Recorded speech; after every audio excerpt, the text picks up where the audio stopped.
Abu Nawas dikenal sebagai tokoh yang hidup di zaman Khalifah Harun ar-Rasyid.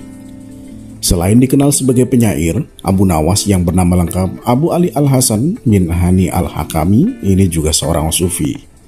Abu Nawas merupakan sosok yang memiliki kecerdasan dan keunikan dalam menyelesaikan segala permasalahan yang dihadapinya.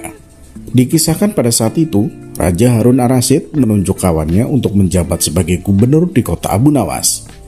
Namun sayangnya orang yang ditunjuk ini menyalahgunakan jabatannya. Dengan sewenang-wenang dia memerintahkan para prajurit untuk menangkap para sastrawan yang dianggap pintar.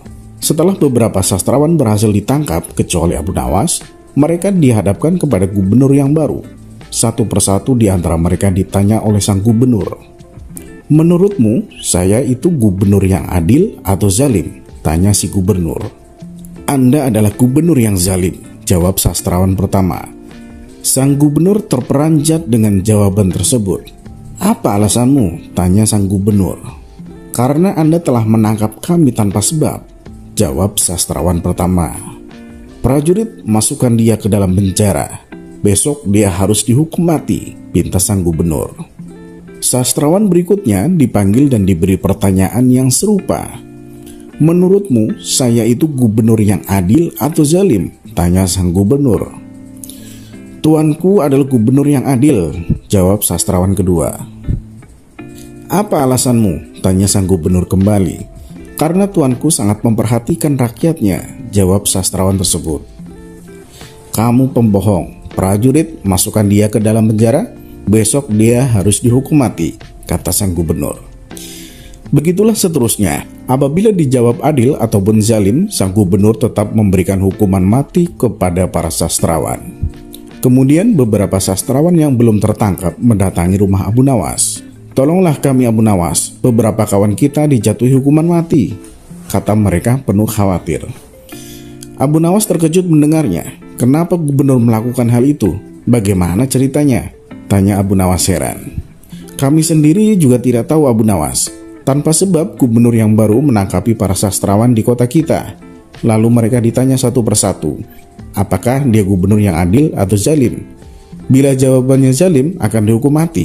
Bila jawabannya adil, juga tetap akan dihukum mati," kata mereka menjelaskan. "Pasti gubernur sakit. Dia sudah tidak waras," ucap Abu Nawas. "Itulah kenapa kita kesini Abu Nawas. Kita mendatangimu agar kau menyelamatkan kawan-kawan kita. Sebab rencananya besok kawan-kawan kita akan dihukum mati," tutur mereka. "Baiklah, aku akan ke istana gubernur sekarang juga. Kalian pulanglah," ucap Abu Nawas. Maka berangkatlah Abu Nawas ke istana.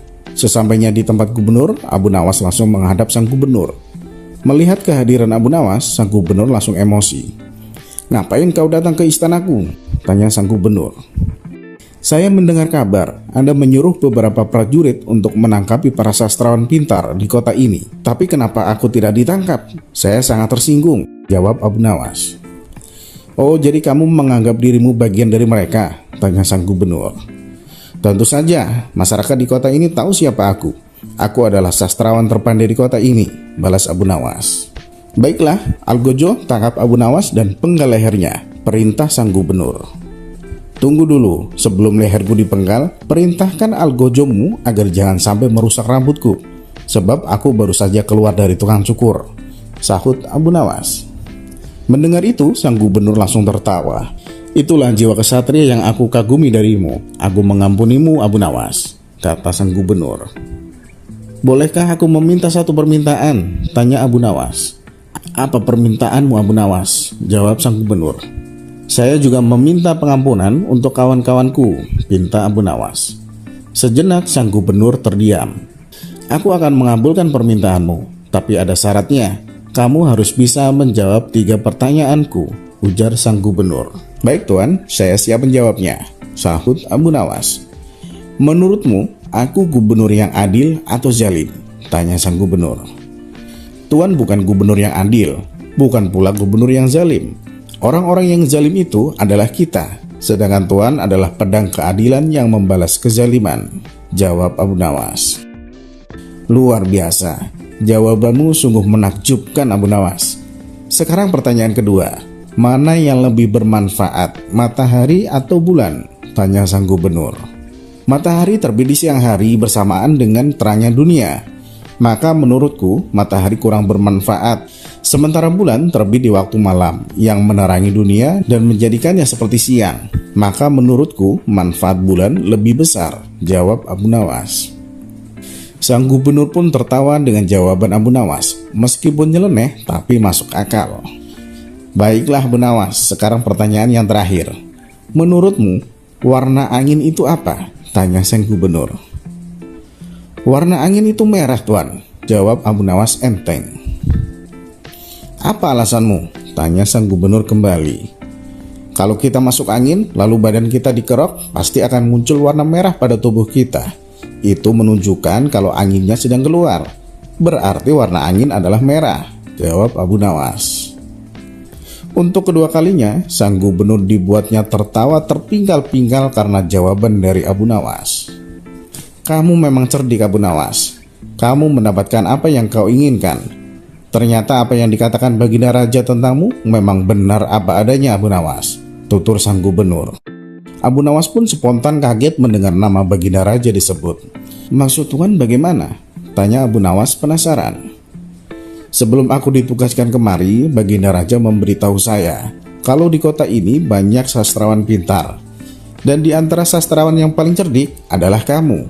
Saya berniat memanggil mereka untuk saya kasih hadiah. Tapi sebelumnya, saya ingin mengerjai mereka dulu. Ternyata kamu malah datang untuk membantu mereka. Dan ini adalah suatu kesempatan bagi saya untuk menguji kecerdasanmu, jelas sang gubernur. Jadi hukuman mati yang Tuan berikan hanya pura-pura? Tanya Abu Nawas kaget. Benar Abu Nawas, saya ingin mengerjai mereka sebelum aku memberikan hadiah kepada mereka, jawab sang gubernur. Abu Nawas pun terdiam sejenak. Kurang ajar, ternyata aku masuk ke dalam perangkapnya. Tunggu saja pembalasanku nanti, ucap Abu Nawas dalam hati. Demikianlah kisah keramat wali sufi Abu Nawas. Semoga bermanfaat.